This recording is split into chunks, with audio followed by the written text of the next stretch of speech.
windowsill. Been so lonesome chasing that morning chill.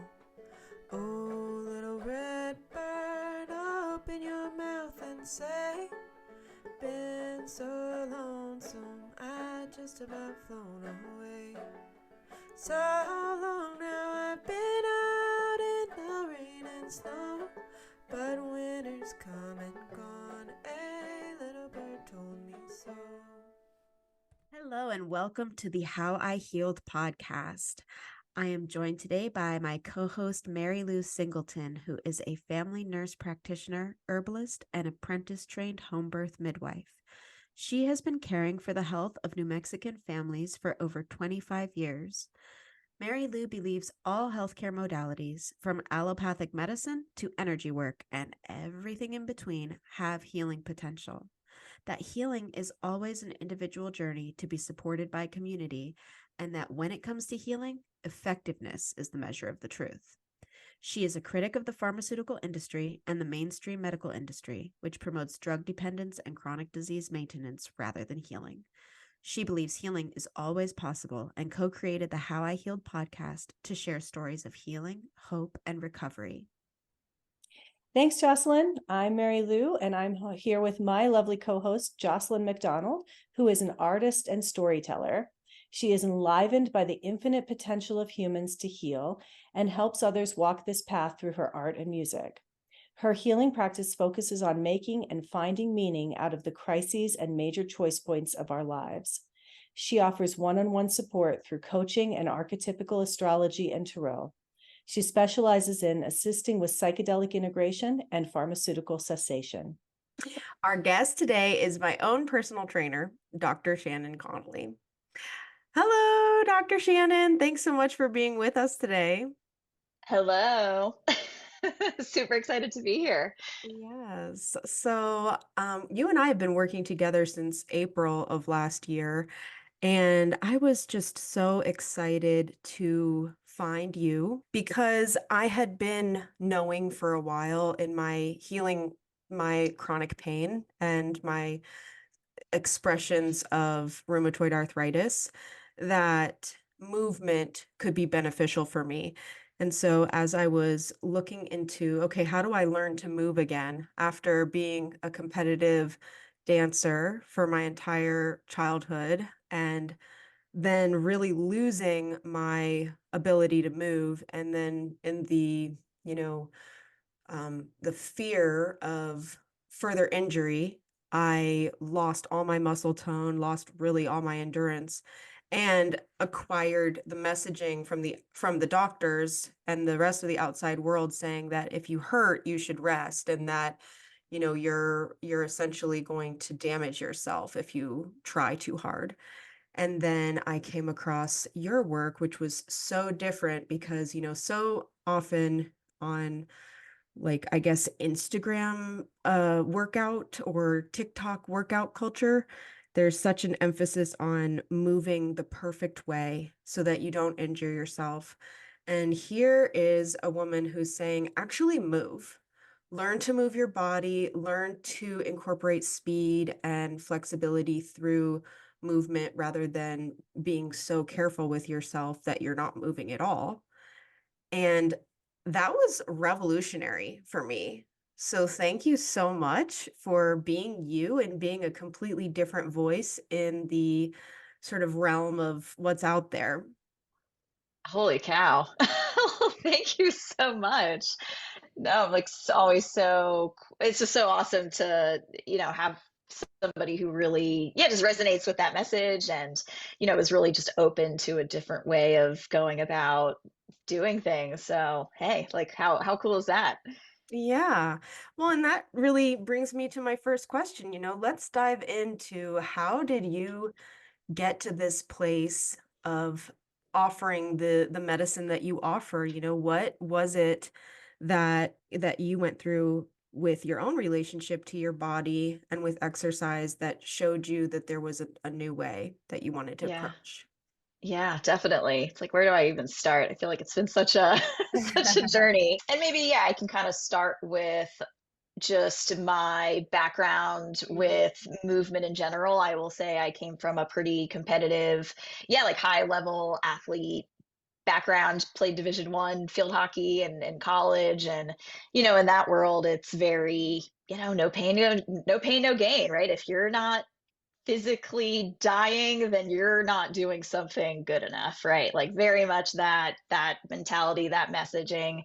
And, I think now looking back on it, it's kind of crazy to see like the different route I have taken and like, wow, it's like I used to do that and be that person all day, every day, and used to, be so hard on myself for not performing to a certain level, to a certain degree, and being able to really appreciate that. And I think while I learned a lot from that, obviously, but I think I realized at some point it's just that wasn't sustainable. That wasn't sustainable for the life that I wanted to lead, the business that I wanted to grow, how I really wanted to help and serve people. It just didn't really match at some point. And I think really through my own injuries I've had, with like knee pain, neck pain, you know, multiple things going on. I think I just realized, yeah, there had to be a different way. There had to be another way.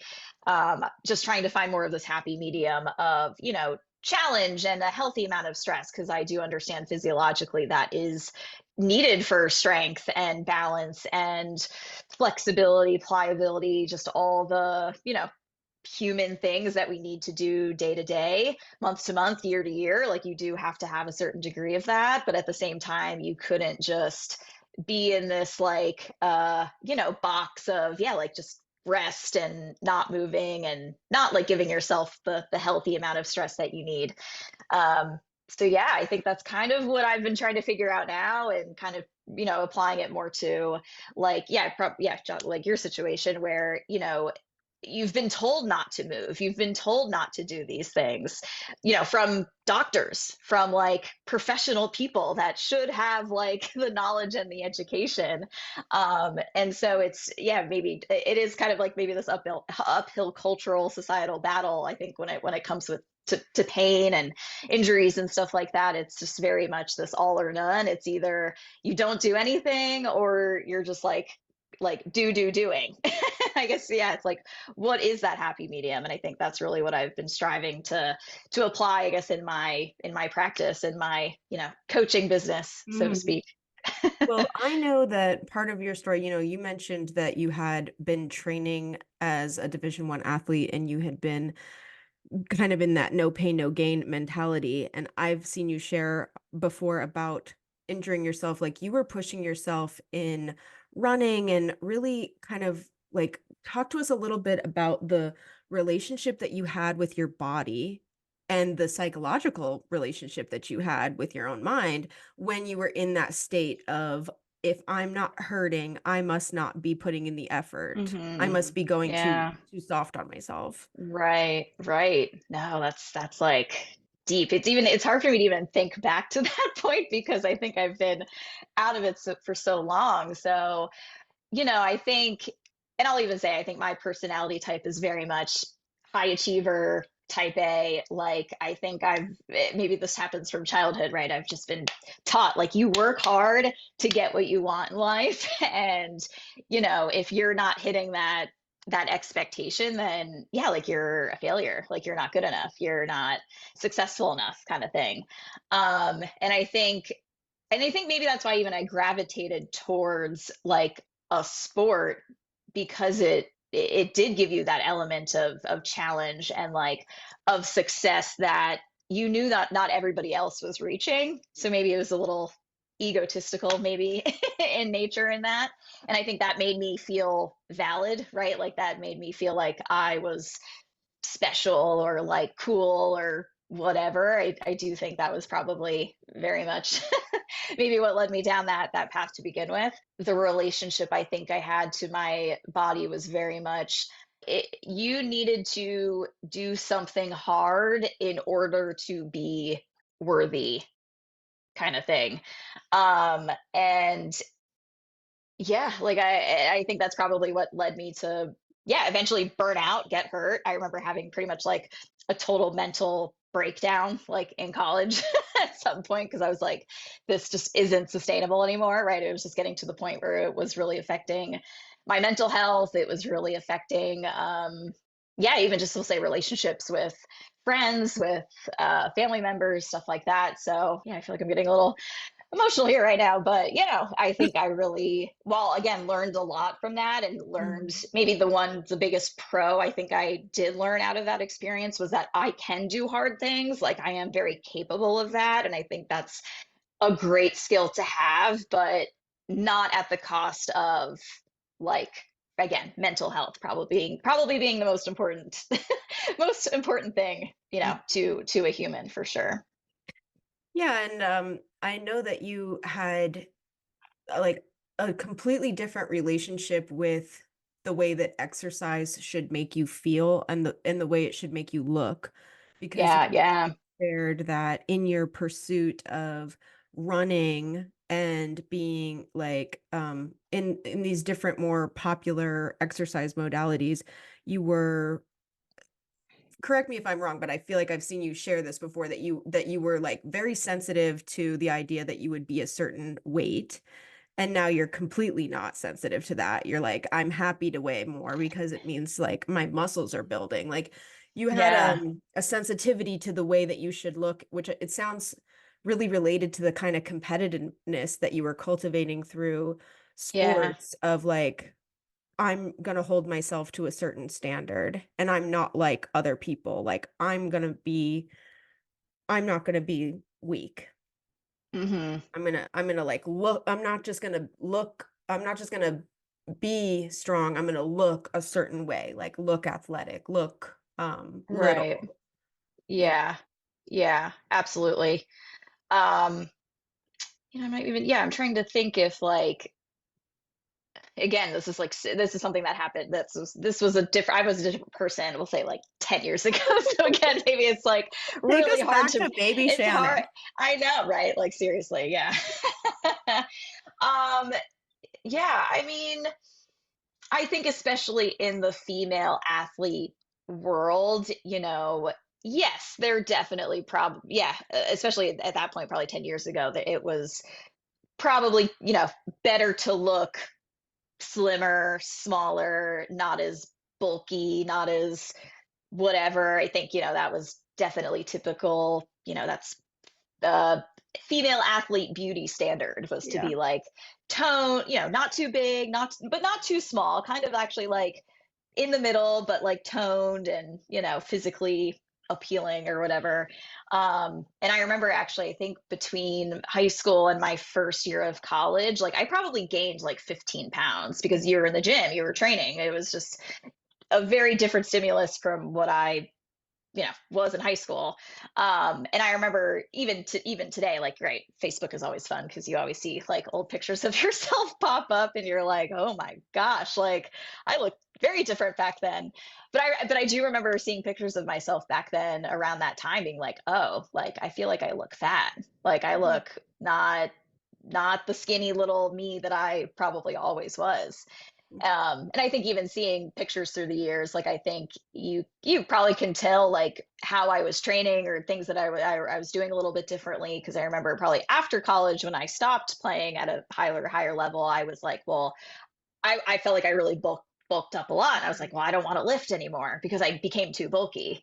And so that's when I think after college and into graduate school, I became more of like, all right, I'm going to do a ton of cardio, a ton of running, like, and I think I actually posted a picture on my Instagram maybe last weekend, like a picture from like 2014, where now even today looking at it, I was like, oh my God, I look sickly. Yeah, Like you I were look little. too small. I was little. Yeah. Yes. Like yeah, so it's refreshing to feel okay, now I'm 33.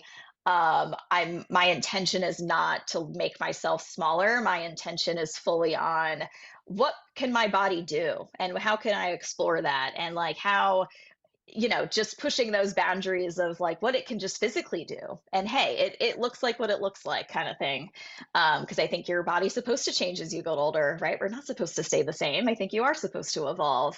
Um, yeah, so it's definitely like just a much more refreshing place to be where I'm not so concerned about my wait, and I won't lie, maybe sometimes like those thoughts do pop up, but I think I'm just so much more aware of them, and I can kind of like instantaneously be like, well, all right, why are you thinking like that right now? Like, maybe I'm not even gonna like let myself go there, and just kind of, yeah, bring myself back to reality. Hey, like this, you want to be strong for the long game. Like, I'm trying to play the infinity game here, right? Like we've talked about training for your old lady body, so to speak, right? Like, my kind of thought process now is, I want to be 65, 70, 80 years old and still have, living life, traveling, getting up and down off the floor with kids, you know what I mean? Like, that's what I think about more so now. Like, very much like long game, future game kind of thing.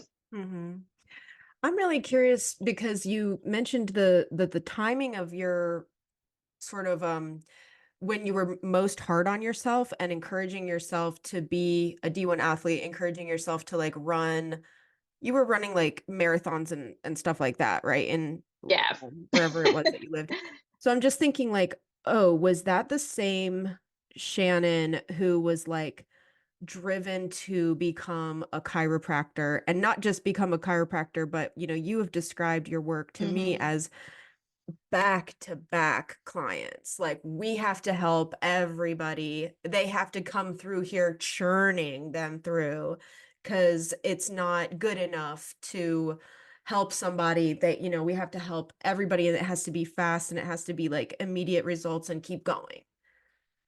Yeah. If Yeah. No, that was you like a bring up a connected good. mentality, that's my question. Yes, yes. I would say more often than not, I think in healthcare, whether it's chiro, PT, most of the people I think that get into those professions are they're high achieving people, right? It's not an easy feat to like get into, right? To get accepted into a school, to then go for another 3 to 5 years of intense education, schoolwork, right? Like, most of the people I would say I went to school with are very much like high achievers, definitely, like very much that mentality, and how it's even taught in those circumstances that like right, you're going to be a doctor, you're going to be like this god that like people look up to, right, because they know how much work you probably needed to do to get to that point.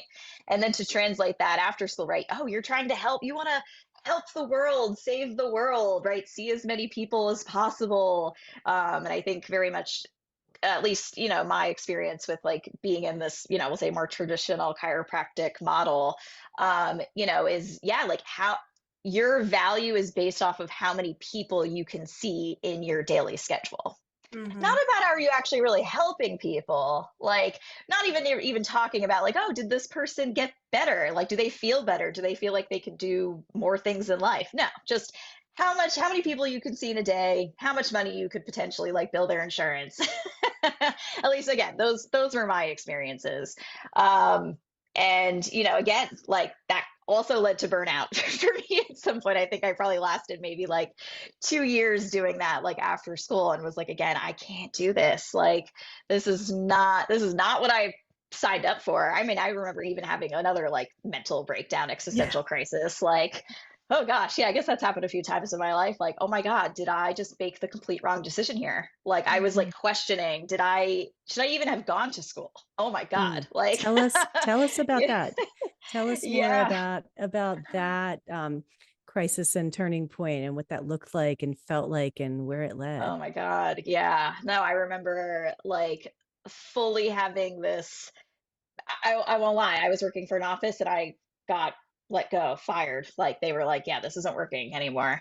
And I think I remember just being like, holy crap. I don't know if allowed to curse here, but Probably. Come on, come here. yeah, like holy moly. Like, what did I do? Did I make the completely wrong decision? This is not what I thought it was going to be. I thought I was going to be, like, yeah, like really helping people and having a lot of fulfillment in that, and just doing awesome things, and that was definitely not the case. It was just so much more about the bottom line of, again, numbers and profits. And I know I worked in an office where you had like multiple provide, like you had like an acupuncturist, you had a massage therapist, you had this and that and this and that. And it was just kind of like this, I don't know, it was like just a wheel, right? It was just like pushing people from, treatment to treatment, from modality to modality, and calling that healthcare, like calling that holistic healthcare.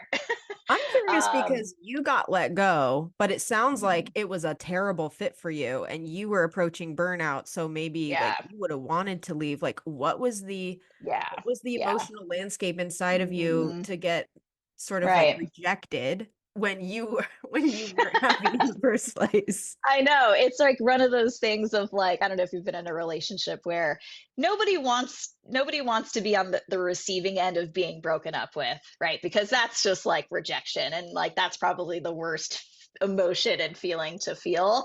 But at the same time, probably at the end of the day, it was probably the best thing that ever happened to you. Like, but you don't see that at that point in time. You see it later on. So I think that was very much, yes, like total rejection, not a great feeling, especially coming from somebody who high achieving, always did things good, always did things the right way, the good girl, whatever, right? To have somebody be like, "Yeah, you're not it. Like you're not good enough for this." Yeah, that was a total like dagger to my soul. um, but we'll say, right, like now the future, I'm in a much different place, and I think yeah, that was probably the best thing that ever happened to me Hmm. at the end of the day. Definitely. Yeah. Um, I'm wondering if you had a crisis of faith in chiropractic before they fired you, or if that was the thing that made you yeah. start to think, wait a minute, am I even helping people? Oh, that's a good one. Yes. Yeah, I'm trying to think if there was like a defining moment or not. I think after, because I'm trying to think, I worked for three offices pretty much before I really got full time on my own. Hmm. And I think each one similar in the sense of like, yeah, it was just a lot of rigid structure. Yeah, it didn't really allow for flexibility and creativity and like maybe doing things a different way. Um, so yeah, I probably at some point thought like, yeah, am I really helping people? Is this really what people need at the end of the day? Like I think I will say, okay, maybe feedback I used to get from people was like, "Oh, you fixed me. Oh, you really fixed me." And I think I remember feeling really like, I mean, that's awesome. Like, that's cool. But at the same time, maybe put me on this pedestal that, like, I don't know if I was supposed to be, right? Because I'm a human, right? Like, I think doctors are humans too, right? We're not like these all powerful beings and healers. And so I think it's just maybe that high expectation of like, oh, you're supposed to fix me and do that as quickly as possible. And if you don't, then you're a failure Hmm. and you didn't help them. And like again, coming from a provider background, that's like the worst place to be. Because again, like you went to school, you did all these things to become a doctor to really heal people. And like again, if that doesn't actually happen, then you're like, oh crap. What am I doing here? Am I actually good enough? Are you still a believer in the dogma and the teachings of chiropractic? What's your relationship with that Yeah. philosophy now? That's a good question because I think that's definitely has changed and evolved a lot. Um, so I will say, and I'll say this, and I think it's even funny. I know I've gone back and forth a lot. I've been like all in it, oh screw that, all it, you know what I mean? And I think maybe where I'm at currently is there's a time and a place for it. Absolutely. Like I don't want to be up here on even like my high horse and be like, that's not what anybody should do or what anybody should need. I definitely think it's valuable for a plethora of reasons. I think kind of where I'm at now currently is okay, is it the thing that somebody really needs in this moment in time. So it's kind of like the right person at the right time with the right strategy kind of thing. And I think maybe what I see in my practice currently are people that have done that a lot, but there's still something missing. Mhm. And so I guess, right, what they say, the definition of insanity is like doing the same things over and over and over and over again and expecting like a different result. And I do find sometimes like that's kind of maybe the cycle that they're stuck in, is that they're doing all these things, they're doing all these modalities, they're adding, instead of maybe looking at what they're currently doing in their day-to-day life, and maybe something in there just needs to be tweaked or changed, in order to lead them to a different place. So I think that's kind of where I'm at now with it. I definitely think it's valuable. It has a time and a place. It can be very, very helpful to jumpstart the process. But I think, again, what gets you to the next level isn't necessarily the same stuff or the same ingredients, the same, things that you're doing day to day. Adjusting subluxations. Yeah. Yeah. I'm just curious. I'm like, I'm hearing, you haven't said this, so forgive me if I'm putting words in your mouth, but I'm hearing this difference between someone adjusting you and you actually taking the healing into your own hands and being Right. your own doctor. Because when I had, 2 different times in my journey with arthritis, I got really into chiropractic. So I was, when I first got diagnosed, and then again, like 5 years later, after I had to change all my medications because I had stopped responding to them. Both of those times I started going to chiropractic once a week, every week for a year. And it always felt so good to get adjusted. And then it always, I needed to get adjusted the next week again, Mm-hmm. all over Mm-hmm. again. And Right. like when you were talking about like your client coming to you and saying, you healed me, and your discomfort with that, like, I'm just a human, when I can say what you've offered me through being my physical trainer, my personal like one-on-one coach, is you don't do the exercises for me. I'm the one who has to fucking swing a kettlebell. and, and Right. in and in these months, I have gone from, in many ways, having like very little self-confidence in what I'm capable of in terms of how much I can lift, and also my, on a more metaphorical level, like what I can do in life, to being like, yeah, I can do hard things. This is not a big deal. Not only that, Mhm. but like, not to be competitive, but like I could crush any other chick my age. Like, yeah, I love it. I'll swing a bell. Oh yeah. So I'm just hearing this implied, Yeah. like you Yeah. you were asking people to take responsibility for your own healing. Is that putting words in your mouth, or how would you respond to that? Yeah. No, I think you're pretty spot on with that. I think yeah, like there comes a point again where you have to expose yourself to more. I just don't think growth, I think sometimes we think growth is like, oh, it should be this easy linear journey, and it's just like, oh yeah, it just slowly, gradually, nice and easy gets better over time. But like, is growth supposed to be easy? Like, we'll say physically and mentally, like it's maybe supposed to be a little uncomfortable. And I think again, if I can, and I will say I work with maybe quite a few people that like they come from maybe the opposite background of me. Like I came from like again this really high level no pain no gain background, and like if there's a person that maybe hasn't been exposed to that, um, you know, yeah, I feel like yeah, again there could be some fear, anxiety, like a lot of just anticipation of like, yeah, is this the right thing for my body? Can I really handle this stress? Um, so to speak. But again, it's also maybe again this kind of coming back to like the mindset piece here a little bit. It's like, well, if you have these goals that you want to accomplish, whatever they are physically, it's like again, to get you to that place, to get you have to expose yourself to maybe doing things a little bit hard and uncomfortable and things you've never done before, and allowing yourself to get messy with it. And I think maybe the one way I kind of present movement and exercise is that there is no one size fits all with it. There is no correct way to do it. I think you get better at it by messing up. Like through actually failure, you get better technically. But like people are even afraid to start because they're afraid that, oh, I'm going to do this wrong and I'm going to hurt myself. And yeah, like I even say that's absolutely a possibility. There's a lot of uncertainty with this.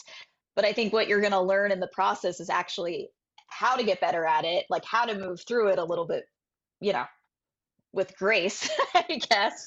So yeah, I think there's this kind of maybe balance of self-compassion and empathy with like where you're at and having a lot of appreciation for that. But at the same time, you can still want to grow and improve and change and do hard things. Like, why can't both Yeah. exist? I'm just hearing a little bit of an invitation to danger and risk. Like I'm hearing like Yeah. where a lot of influencers will be like, if you have an injury, you need to do the following exercises to heal it and make sure that you recruit this or that muscle and follow these cues, or you'll create devastation in your pelvic floor. And I'm just hearing this very different standpoint, which is like, if you want to become more aware of your body, if you want to become better attuned to the way that your body works, then you're going to have to risk getting hurt, and you're going to have to Hmm. risk it feeling weird or feeling wrong Yes. or feeling different. Yeah. Right. 100%. And I think sometimes we see that stress, right, as like a bad thing, right? I think especially maybe in the holistic world, it's like, oh, I need to decompress. I need to like calm my nervous system down. I need to like all this like down regulating type of stuff. And again, yes, like absolutely that makes sense. But what if looking at stress as a way of maybe my body is actually doing the right thing by getting me prepared to be able to handle said stress? So maybe actually a little bit of that fear, that anticipation is physiologically a good thing because it's actually getting you prepared for what's to come. So I think it's like Wouldn't kind of looking at stress in a whole different light. It doesn't have to be this like really negative, bad, like, I don't know, evil devil kind of thing. Like maybe it actually is part of physiologically as a human, how you get ready for movement, for action, for stimulation. right, and for being called to do hard things, right? That our Yes, lives will present us with. And I want to talk more absolutely. about that, finding that sweet spot between the overachieving striver who needs Yeah. recognition for what a hard worker we are, and how superhuman we can be with the amount of stress we're willing to accept, contrasted with what I'm seeing a lot now, especially in the young people in my practice, the oh, stress is never good. I can't handle any stress. This fragility, this absolute fragility happening. Yes. How do you help people find that sweet spot? And what has been your experience coming from the one extreme and moving into balance? And how can that be helpful for people coming from the other extreme and moving into balance? Yeah. Yeah, right. It's like that's spot on. Yeah, I think most people were like, yeah, on either end of the extreme, either like I will say overdoing it or underdoing it, right? And like, yeah, what is that happy medium? Like, what does that middle ground look like? So I think where I typically start is, probably a little bit of the mindset piece, like really just getting to understand their experience with it, where they've come from, the past experiences that they've had, because that's usually it has led to the beliefs that they have, right? Like that always just comes from past experiences, probably lead to present beliefs, thoughts, feelings, all that kind of stuff. And I think just getting more of a grasp on that so that I can determine, yeah, are they overdoing it or are they underdoing it? Because then that's going to lead me kind of in we'll say more of my evaluation, like where do we need to maybe find that middle ground a little bit. So I guess like one of the main ways I guess I go about doing that is like through, yeah, kind of like this movement evaluation. And, you know, I'm not necessarily just like, okay, let's look at your range of motion of your arm. Okay, let's see how like well your hip internally rotates, or oh yeah, your glute medius feels really tight. Like those are all just really, I don't know, just superficial labels that, I don't know. I feel like I don't want to say it's made up, but it's just like, right, we're putting labels onto people that don't really matter in the context of like what is actually valuable, I think, to a person. You know what I mean? At least that's kind of typically what I see. Like most people come to me and say, oh, my PT told me that my left obturator internus is like overworking, or my traps are super tight and overactive. Oh, I have a really weak core. I can't People access my love, they love reductionism right now. That's our national yeah. philosophy, is like breaking ourselves into tiny, tiny pieces. Yeah. Yeah, 100%. And I think as a humans, I think that what's make humans human is like we would like to categorize things. We like to put things into neat, perfect boxes. And I think that's just how we make sense of the world and like, right, the environment that we're in. But I think when it comes to like your own body, like, yeah, that's not necessarily maybe the best way to go about making sense of it. Great, because if you don't fit into that box, I think that for a lot of people turns into, well, I'm different. I'm not normal. I'm dysfunctional. I'm damaged. I'm broken. I'm all those really, kind of negative self beliefs about your own body and like your own experience with it. And I think that could be that could put people in a really hopeless, defeating place. You know what I mean? So think about the gap of that, right? If you're mentally down here and like, yeah, my body is broken and damaged and it's not adaptable, it's not able to grow, it's not able to overcome, but like they have these goals of, right, well, I want to be strong, I want to have energy, I want to be able to do these things, but like the gap is like this huge. You know what I mean? So I think that's where I've kind of, maybe spent a little bit more time actually on like the mindset piece of it, maybe first, to kind of really get a sense of where they're at before I just start like doing exercises and things like that.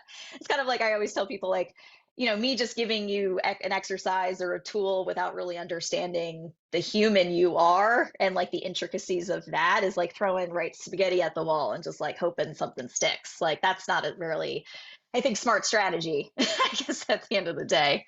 So yeah, I don't know if that answers your question or not, but I was It going on a leads me tangent. to Yeah. like a follow-up question that is basically like, I'm really just thinking that the missing piece from this story is how you went from injury and Mm, burnout and yeah. high standards to being the person who was open enough to, like, how did you change your mindset? Because what you're describing Yeah. is the process of meeting yourself, then the way you now are meeting clients. You must have Hmm. had a complete shift in your beliefs in order to Yeah.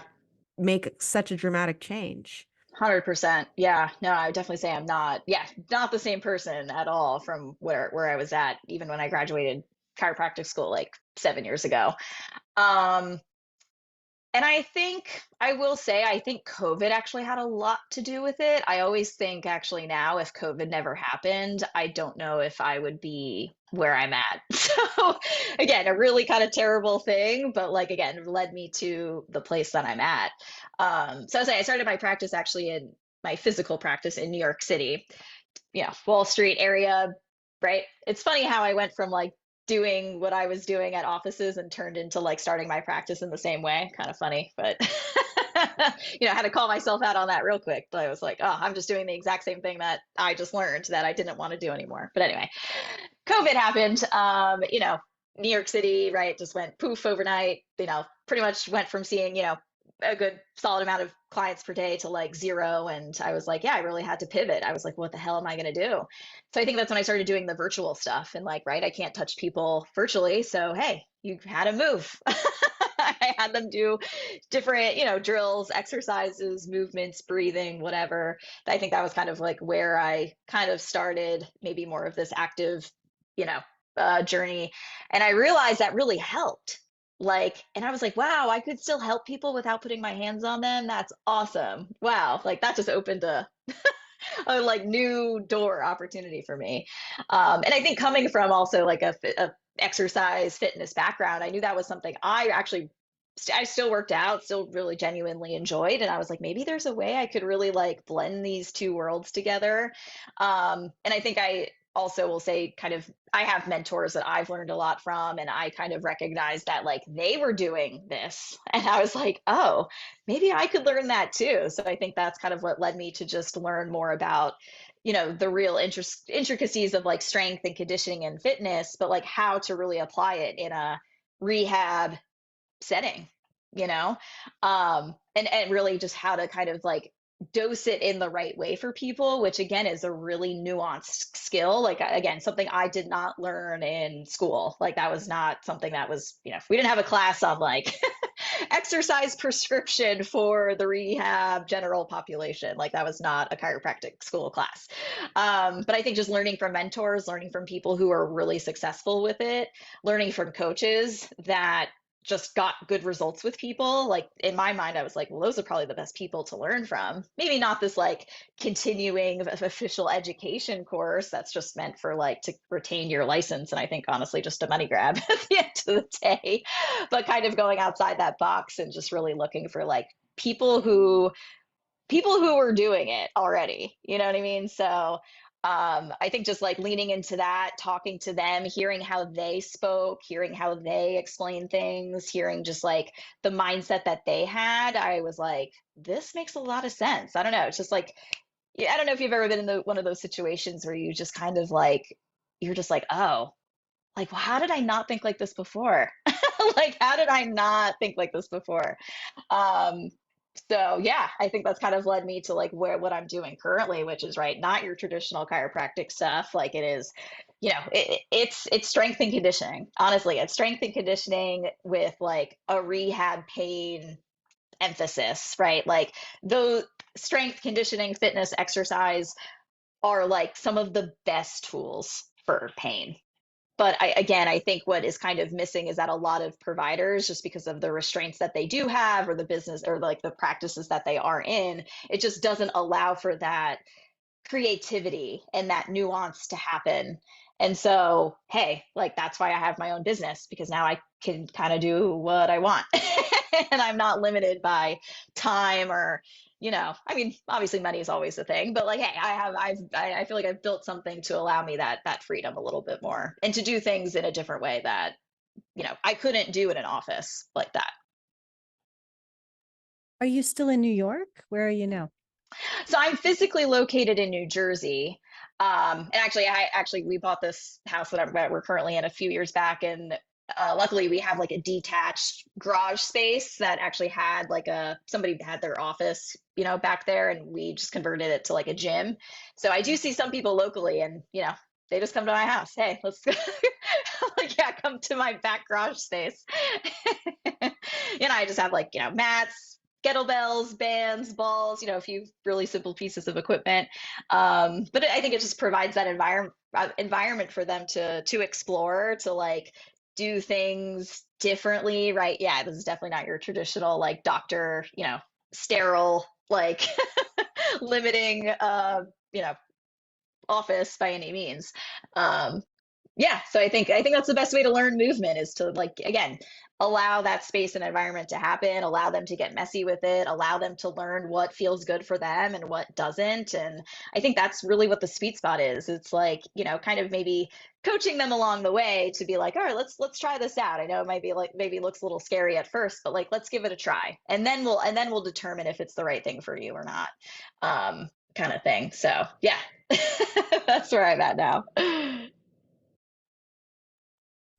Do you still do any like actual chiropractic adjustments on people? No.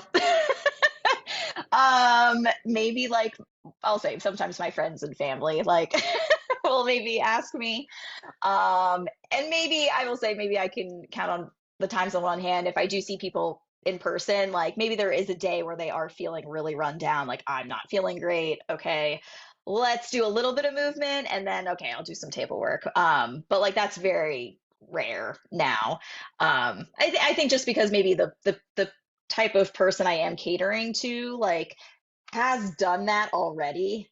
And I think again for their goals, the things that they want to accomplish, we'll say the why, like what, why, like what are we doing, why we're doing. And I'm just trying to make sure that, trying to give them, we'll say, the most bang for their buck, right? Like what's going to be the most efficient strategy to get you to the place that you want to be. And I think very often that requires some type of training, like some type of movement, right? To get their body like stronger, physically stronger, more stable, more coordinated, more pliable, right? So I just think, if they've already have done that for a period of time, then like I don't really need to do that. I think they're coming to me for like a different reason, if that makes sense. What are your thoughts on marathons now? Ooh. That's a good question. Um, I think right with, and this is maybe, I don't know, like for me personally, I will say maybe not a goal that I have anymore. Maybe it kind of has been like, well, I've been there, done that, right? I kind of checked that checkbox maybe for me already.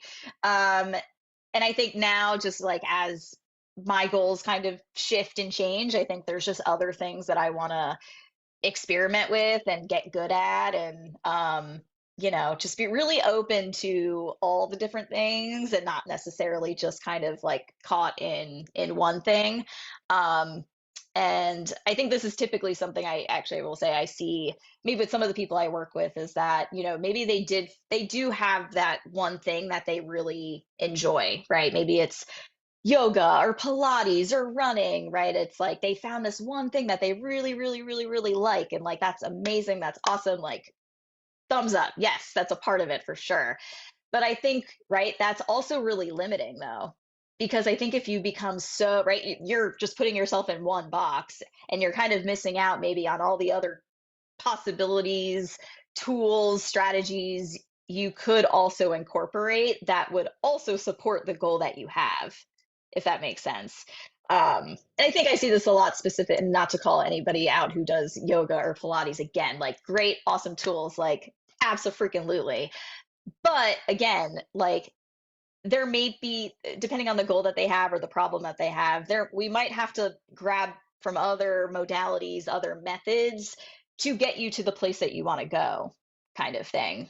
So again, maybe I know with Jocelyn, I think weights were kind of like a new thing. It was like, oh, I never really used this No, that's accurate. before. Yeah. Is that accurate? Okay.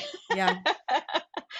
Yeah. So like I again, had like if it's all the just resistance bands. I had all the idiotic equipment that people on Instagram tell you to buy, like booty right. bands and stuff like that. And I'm Booties. like, oh, can't you train me with like all these nonsense garbage pieces of equipment I already have? Like, you want me to buy a kettlebell?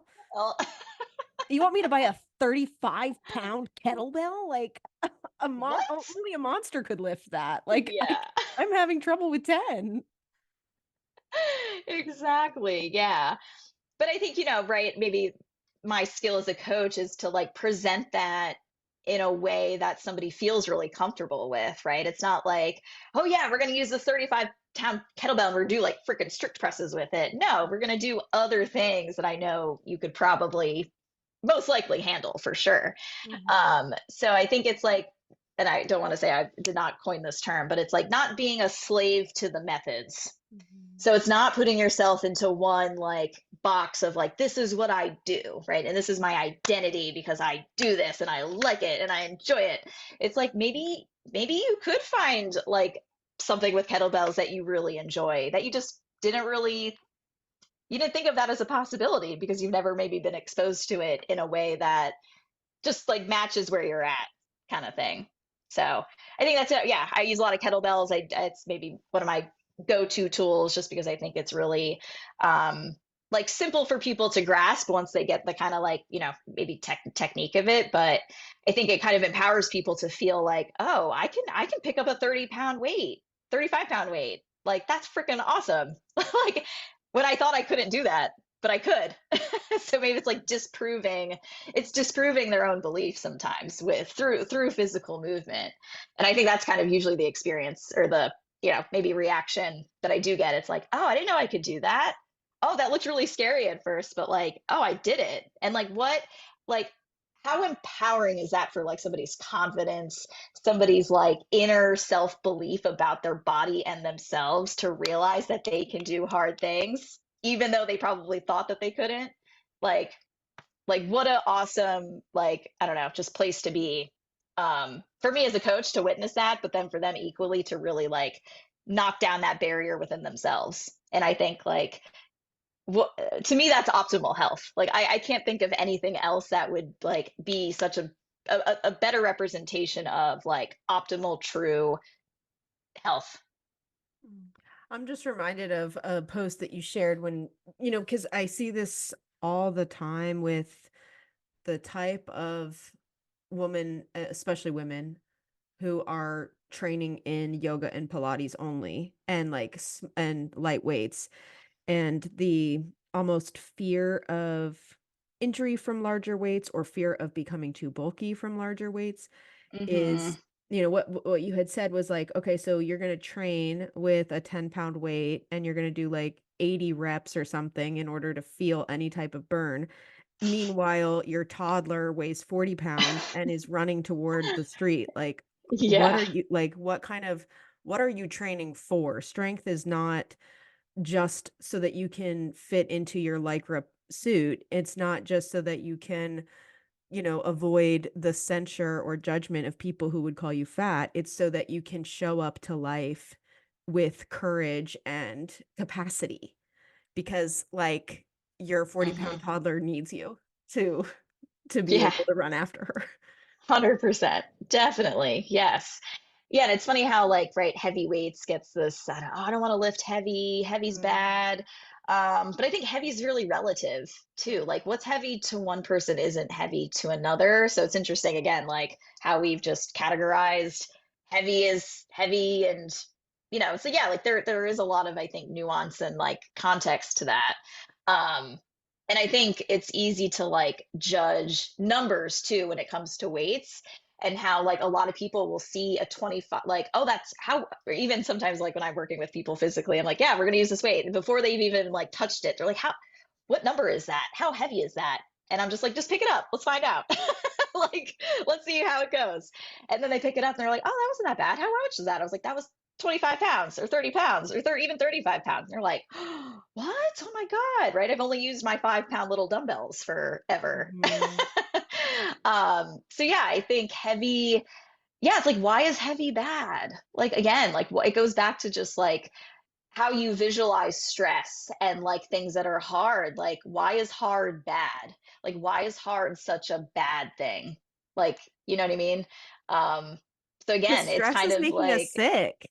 We have to pursue parasympathetic nervous system at all times, because we yeah. can't, if we are, if we're we get enough cortisol from staring at a blue screen that Hmm. naturally No, that's true. occurring a cortisol that comes from feeling stressed out by our lives would send us into, you know, total overdrive and burnout. Right. Yeah. No, absolutely. Yeah. And I think there's obviously ways that we're really overdoing it with like all the other Mhm. things that are, happening in life. Um, but again, it's like 99% of the time, life is unpredictable. It's messy. It's less than optimal. Right now, you have, I mean, I feel like in this day and age, right, you need a job and a side job, right? Like it's not good enough to have like just because everything is so expensive. You know what I mean? Like, Me yeah, over here with here four we go. side jobs. 4 side jobs, right? Like you need a job, like you're right. Especially I work with a lot of moms, people who have kids, so they're a mom, they have kids, they're running the household, and they have a full-time job, and they're trying to do all the things with their kids, and they're trying, you know what I mean? Like, yeah, we have a lot going on in life in general, right? And I think when you're constantly trying to only operate within like perfect case scenario stuff, I think you're essentially not preparing yourself to handle like the moments where it does get really crazy and messy. And I think that's typically what I see a lot of times, like when people, will say don't exercise and don't have that frequency, is usually when like life got a little crazy, life got a little chaotic, but again, they kind of thought about exercise as only happening in these like perfect conditions, right? I think that's usually something people say a lot. Oh, I don't have time for this, right? Like, I'm really busy right now. Life is crazy. Holidays are coming. I got vacate. Yeah. Like those things are always going to be a part of life, right? I think it's just maybe the hard truth. Like, we're always going to have really busy, chaotic moments in life.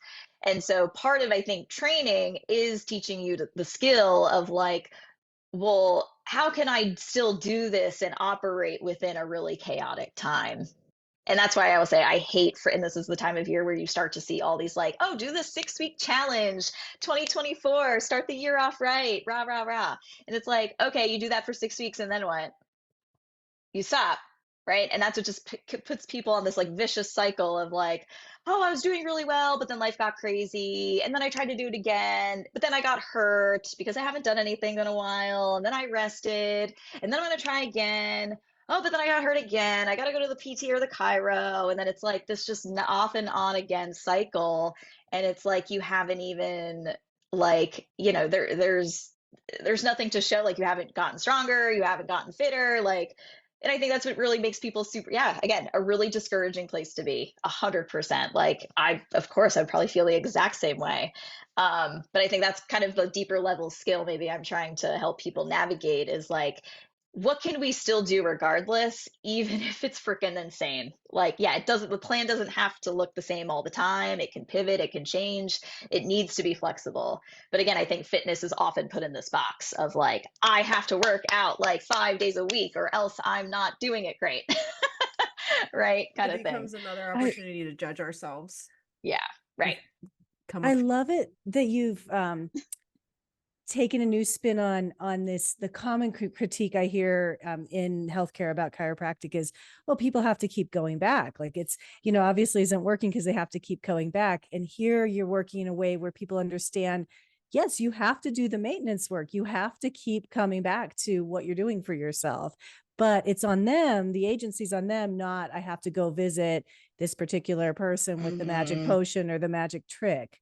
Right, right. Absolutely. 100%. And I always just think too, okay, like my time, I value my time immensely, right? Time is the one thing you cannot get back in life, right? And so it's like, how are we going to best use our time to serve us? And I just think like, yeah, that's definitely the typical chiro thing is like you have to come back. You come 3 times a week for 6 weeks, and then you come twice a week, and then you come once a week. I'm just like, all right, is that really the best use of somebody's time? Especially when they're a mom, they got kids, they got so many other things going on. They to drive there, to wait in the waiting room, to then spend, I don't know, 5-10 minutes with somebody, and then to like, I don't know. I just feel like an hour, like that's maybe an hour plus of somebody's time. You probably could have spent maybe really doing something more productive that aligns with like your longer term goals and, you know, values and priorities, I guess, for example, you know. So, yeah, definitely. I really feel that in my own fitness journey because I had chronic pain all the time and was afraid of moving and was afraid that and was also afraid of not moving because in a sense it's like okay at the time that we started working together, I'm a 36-year-old woman who has like essentially I look disabled. I can't do what other people my age can do. So there's the fear of injury in working out, and there's the fear of living a small life.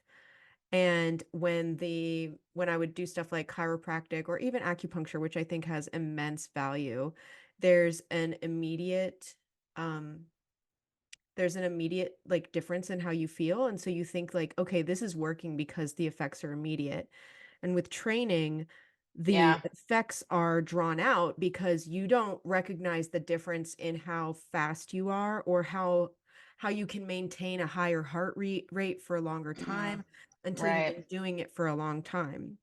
But Absolutely. on the other side of that, I recognize that something I have learned consistently is that whenever I have an injury that is, whether we want to say like, oh, you have a chronic illness, you have autoimmune disease, or whether you want to say like, bitch, you're 36, like you sometimes you wake up and your neck hurts because you slept violently, like when I Right. exercise, it doesn't feel better immediately, but it feels better consistently by the next day. And so we can kind of really reframe the idea of immediate results from getting your back cracked by someone else or Yeah. waiting for that for the movement to like loosen up your fascia, loosen up your joints, like knit your muscles together, get your kind of your whole body integrated with itself, because the relief is coming, the strength is coming on the scale of geologic time, so to speak. It's drawn out, but the attunement of body, mind, spirit is coming pretty much within the day or the next day. It's like Yeah. the strength training is integrating these parts of ourselves and sensitizing us to our own body again, which is a different type of overnight results than, Mm-hmm. I don't know. That might be. Yeah, yeah. No, there's very much like a delayed gratification, Yeah. right? Like, yeah, I think very much with the adjustment and like we'll say even acupuncture, massage, like think, right? It's somebody Yes. putting their hands on you and like there's immediate like boom boom, right? Very instantaneous, very like that's dopamine. Like that's a dopamine hit. Like that feels amazing. But again, I guess if you're talking about, well, how could I potentially get myself a little bit more prepared, I feel like that's where you kind of have to figure out more of this like delayed maybe a reaction to get your body to, I don't want to say heal on its own, so to speak, but like it's just maybe there's a little bit more of a longer term benefit to that versus right like, oh, I'm just looking for the next like quick boom boom boom thing. And again, I think in this world that we live in now, right, everything is so fast, everything is so right, you can Amazon, DoorDash, like everything just happens so fast. And I think, right, sometimes maybe we think about our body needing to also respond in the same way, but like, yeah, our body isn't Amazon. It's not like, yeah, 24-hour delivery, boom. Sometimes it does. Yeah, I think maybe that's kind of the hard truth of like a human living in 2023 is like, yeah, like our bodies don't operate at the same speed as like the rest of the world around us. And like how much of a contrast that is and how consciously like frustrating that can be. And okay, maybe this is a good comparison, but now when, sometimes when I'm working with people who have been, struggling with pain or ongoing pain, I think there's always this expectation of like a timeline. Like, oh, if I'm not better in X amount of time, then something more is wrong here, kind of thing. That's kind of maybe like usually what I hear. And so, I think that's always like, again, like, why are we putting such a high expectation on ourselves to have to get better as quickly as possible? Because again, like our bodies don't necessarily always operate like that.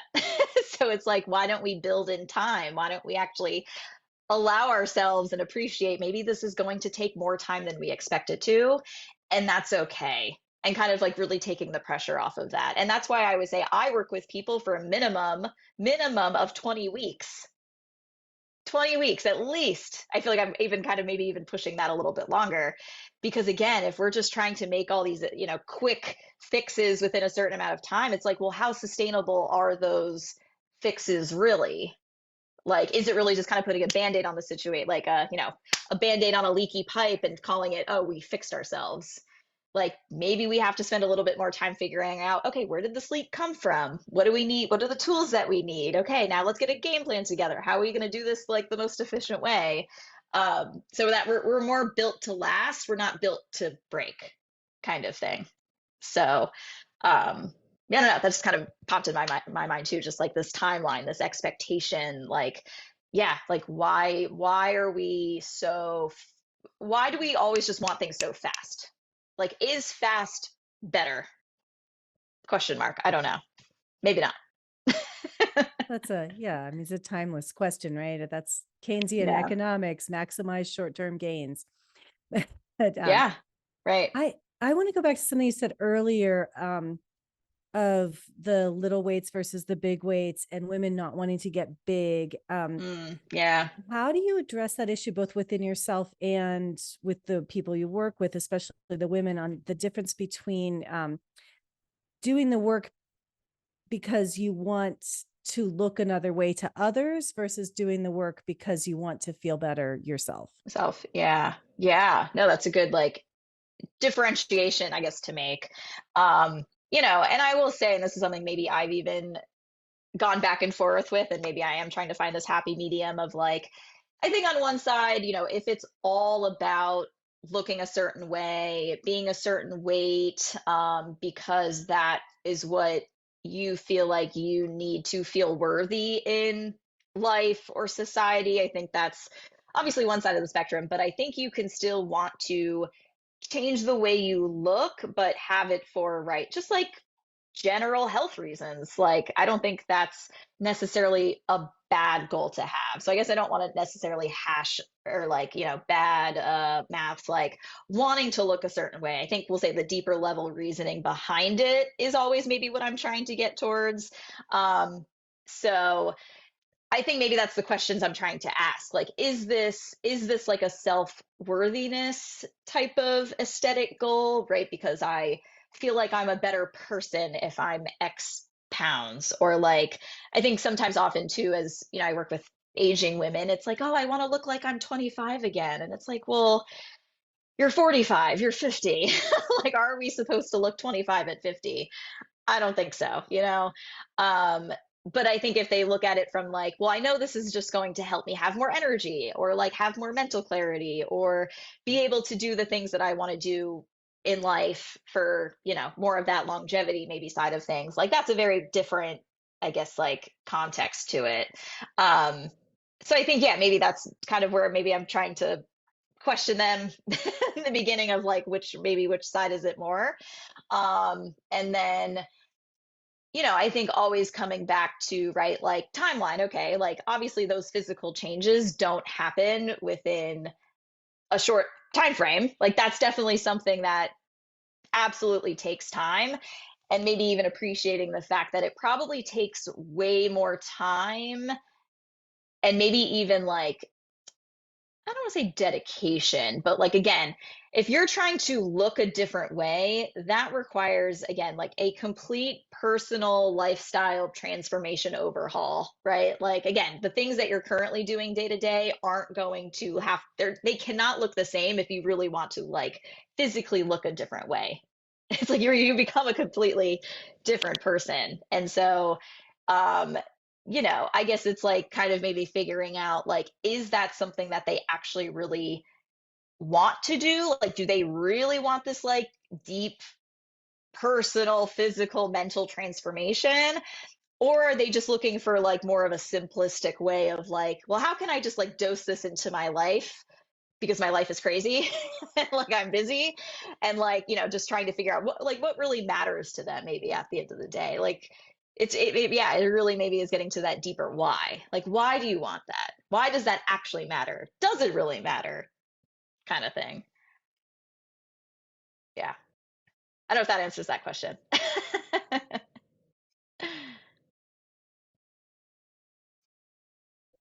So I am really curious to bring it back to, well, first of all, I want to validate what you just said because I feel like we just talked about this a couple weeks ago because I was like, um as we've been training together, I've been getting like a lot stronger and a lot bigger, and I weigh like 155 pounds now. And for some reason, because I used to weigh 130 pounds, I decided that 25 pounds was wrong and immoral, even though that 25 pounds represents the difference between me being like really incapable of, when we start working together, I used to say like my biggest goal is to be able to put my shoes on and tie my own shoes. And that was like our first milestone was like, can you help me get to a place of putting on my own shoes and tying them by myself?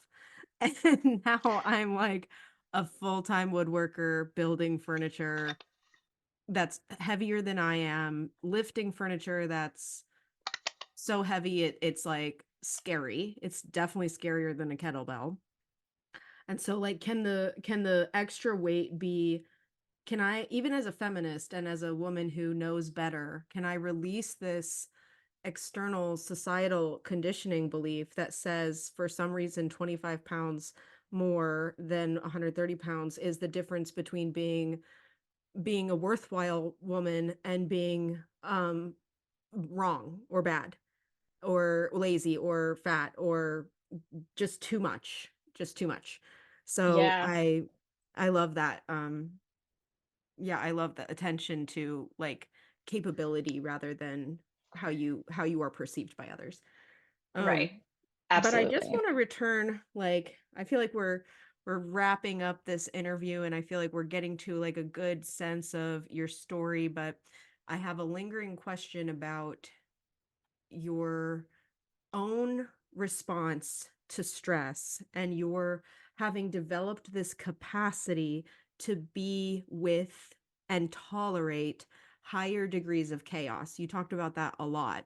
And Hmm. we all went through that collectively with COVID. I love that like COVID was this Yeah. transition point for you because I loved COVID. I mean, I hated COVID in that I felt like the world was just becoming a place I didn't recognize, but I love COVID because it woke me up to my own power and my own desire in a way that might have remained inaccessible to me if the world hadn't gone absolutely bonkers. Hmm. And so I guess I'm just looking for the resolution of your relationship to stress and chaos because you initiated and undertook a life change where you now have to you before you were having to hustle to like churn through clients and meet the expectations of an external entity, the larger practice that you were working for and with. And now you are embarking on a life of considerably higher degrees of chaos because you are your own businesswoman and you have to attract clients, retain clients, build meaningful relationships, build community. Like the life you've chosen, just like the life Mary Lou has chosen and the life I've chosen by building our own businesses, is way more stressful than working for somebody else. And so I'm just wondering how you've, like, if you have any wisdom pearls about being in a state of extended self-created stress and finding it to be productive and animating rather than leading to burnout like you had when Hmm. you were working for someone else. Yeah. No, definitely. And I guess maybe I'll maybe even start with this. Like, I actually think I was just talking to somebody about this the other day, how I don't know if actually being a business owner and like being, we'll say solopreneur here is like more or less stressful than like somebody who is an employee for somebody. Because I think in this day and age now, like nobody's safe, right? Like I can't tell you how many people even that have worked with me that they had a job and then they were literally let go overnight. And I don't know how, that's stressful. Like to literally think you have security and then to have that like pulled out from underneath of you. So I think there's like again maybe different levels of stress and what that looks like maybe day to day. Yeah, maybe as a solopreneur, I think I've become yeah, I definitely, yeah, like we'll say, I wear many hats. Yes, like there's definitely many hats that I wear. There's many like things that I'm doing day to day to like keep this running. But I think at the end of the day, which I'm super eternally grateful for, and I think even like the deeper level reason of why I even started my own business in the first place is because I wanted freedom. I wanted time because I know that is something that right, we never get back. And I realized working for offices, working for other people, you're on their time. Like you're bowing, you're manipulating your life for somebody else. And like I just felt like I didn't want to live my life like that. And like yes, I know even there's days where I struggle emotionally with my business and imposter syndrome and questioning everything that I'm doing and am I doing the right things? Am I going in the right direction? Am I actually making progress in all of this? But I think something that I always have to like bring myself back to is that, well, I am living a life that by design I've built, right? I wanted to make sure I had time for even my own exercise. Like I know when I was working in the city and commuting there, yeah, I was probably the one period of my life where I was like not going to the gym. I was not working out. I was eating like shit. I was like not taking care of myself. And I wanted to make sure that if I really was going to do this business thing like my way, like I was not going to sacrifice like things like that. Like, I want to make sure I actually have time for lunch. I'm going to make sure I actually have time to like go for a walk in the middle of the day if I needed to, right? Like, really like life design, I guess we'll say. And so I think, alongside that, yes, there's definitely been moments of stress and chaos. And, I think that again is going to be a part of this. And I think I'm just learning the skill of how to handle it better. And like, if I do catch myself kind of getting out of sorts, like, I will say I definitely have lost sleep. I've definitely had days where I started crying and was like, I don't know if I should, definitely have had those questionable moments. Absolutely. But I think mentally, and even just doing a lot of work on myself, like I've worked with actually like a behavior coach for a while. I feel like I've done a lot of mindset work. I've invested in myself to give myself the tools to like be able to do this, because it is hard and challenging, but also to be able to help others in the same way. um but yeah, again, I guess going back to the skill of just being able to really, I guess, question myself. Well, like, why am I feeling this way? Like, where is this really coming from at the end of the day? And I think most of the time I do bring myself back to the place of like, I know I'm probably doing better. I'm doing better than I think I am. I think, again, it's really easily to convince yourself that you're not doing enough, you're not working hard enough, you're not like doing all the things that you need to be doing. But then I even have to even say timeline. Like, why am I trying to grow something so fast? Is that actually sustainable, right? Because I'm thinking about this now. This is what I'm going to do for the next 20 plus years of life. So it's like, does it really have to grow that fast? And I think in business, again, competitive, right? Like, people say in business, oh, look, the most successful businesses are like able to do this at speed. They're able to make all these decisions fast. And like, I think as a woman, I guess, in business, again, like that, I think that's a very like male ego, like dominated way of looking at things. And I think, as a woman, it's like actually realizing, well, it doesn't have to be that way. Like, why do I have to follow in somebody else's context of like what is successful in business? I can determine what is successful for me based off of like what I deem valuable and like what I want my life to look like. And so that's where even I even will say to people now that like, I don't work with everybody that I talk to. And that's hard sometimes to actually tell people. And I will say I'm getting better at it. Like, if I do feel like a person is not the right fit for me, to be like, I don't think this is the right thing for both of us. Right. And I want to maintain my own level of like self-care, you know what I mean? Because if when I am working with people, I will say it can be really draining sometimes to like, have multiple conversations a day with people that, are coming from all different backgrounds and stuff like that. And I think to be the most authentic, energized person to be, like, I do think I have to really set that boundary, even with other people sometimes. So, but I think again, that's how I'm going to keep this sustainable moving forward. So sometimes it is setting really hard boundaries, like making sure I'm taking care of myself. Again, if I am getting caught up in that like stress and chaos, like really being able to allow myself the time to like, okay, regroup, where is this coming from? Reframe it, feel the feels, move forward. Okay, like I'm good.